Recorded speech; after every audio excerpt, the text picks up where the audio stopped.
श्री कृष्ण गोविंद हरे मुरारी, हे नाथ नारायण श्री वासुदेवा। कृष्ण गोविंद हरि मुरारी, हे नाथ नारायण वासुदेवा।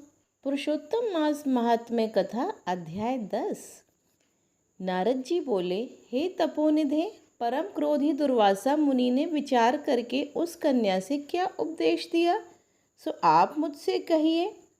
सूत जी बोले, हे द्विजो, नारद का वचन सुनकर समस्त प्राणियों का हित कर दुर्वासा का गुह वचन बद्री नारायण बोले। श्री नारायण बोले, हे नारद, मेधावी ऋषि की कन्या के दुख को दूर करने के लिए दुर्वासा ऋषि ने जो कहा वह सुनो। दुर्वासा ऋषि बोले, हे सुंदरी, गुप्त से भी गुप्त उपाय मैं तुमसे कहता हूँ। यह विषय किसी से भी कहने योग्य नहीं है, तथापि मेरे लिए तो मैंने ये विचार ही लिया है। मैं विस्तार पूर्वक न कहकर तुझसे संक्षेप में कहता हूँ। हे सुभगे, इस मास से तीसरा मास जो आवेगा वह पुरुषोत्तम मास है। इस मास में तीर्थ में स्नान कर मनुष्य भ्रूण हत्या से छूट जाता है। हे सुंदरी, कार्तिक आदि 12 मासों में इस पुरुषोत्तम मास के बराबर कोई मास नहीं। जितने मास तथा पक्ष और पर्व हैं वे सब पुरुषोत्तम मास की 16वीं कला के बराबर भी नहीं। वेदोक्त साधन और जो परमपद प्राप्ति के साधन हैं वे भी इस मास की 16वीं कला के बराबर नहीं हैं।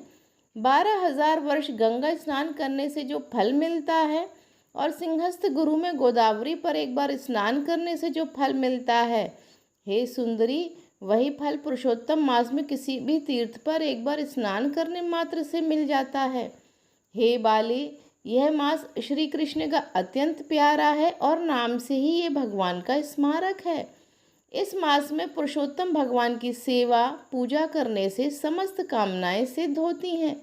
अतः इस पुरुषोत्तम मास का तू शीघ्र व्रत कर। पुरुषोत्तम भगवान की तरह प्रसन्नता पूर्वक मैंने भी इस मास की सेवा की है। एक समय क्रोध में मैंने अम्बरीश राजा को भस्म करने के लिए अर्थकृत्या भेजी थी। सो हे बाले, तब हरि ने जलता हुआ सुदर्शन चक्र मुझको ही भस्म करने के लिए उसी समय मेरे पास भेजा। तब पुरुषोत्तम मास के प्रभाव से ही वह चक्र हट गया। हे सुंदरी, वह चक्र त्रैलोक्य को भस्म करने का सामर्थ्य रखने वाला जब मेरे पास आकर खाली चला गया तब मुझे बड़ा विस्मय हुआ। इसलिए हे सुभगे, तू श्री पुरुषोत्तम मास का व्रत कर। इस प्रकार मुनि की कन्या को कहकर दुर्वासा ऋषि ने विराम लिया। श्री कृष्ण जी बोले, हे राजन, दुर्वासा का वचन सुन भावों की प्रबलता के कारण असूया से प्रेरित वह कन्या मूर्खतावश दुर्वासा से बोली।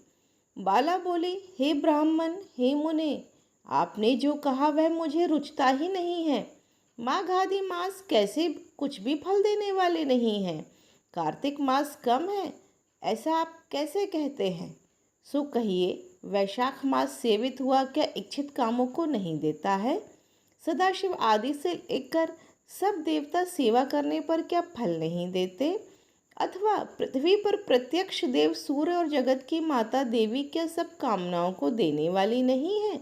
श्री गणेश क्या सेवा पाकर इच्छित वर नहीं देते हैं? विधिपात आदि योगों को और सर्व आदि देवताओं को भी सबको उल्लंघन करके पुरुषोत्तम मास की प्रशंसा करते क्या आपको लज्जा नहीं आती? यह मास तो बड़ा मलिन और सब कामों में निंदित है। हे मुने, इस रवि की संक्रांति से रहित मास को आप श्रेष्ठ कैसे कह सकते हैं? सब दुखों को छुड़ाने वाले परम श्री हरि को मैं जानती हूँ। हे देव, दिन रात श्री हरि का चिंतन करती मैं जानकी पति राम और पार्वती पति शंकर के सिवाय और किसी को नहीं देखती हूँ। हे विपेंद्र, अन्य कोई भी देवता ऐसा नहीं जो मेरे इस दुख को दूर करे। अतः हे मुने, इन सब फलदाताओं को छोड़कर कैसे इस मलमास की स्तुति आप कर रहे हो? इस प्रकार ब्राह्मण कन्या का कहा हुआ सुनकर दुर्वासा मुनि शरीर से एकदम जाजुल्यमान हो गए और नेत्र क्रोध से लाल हो गए।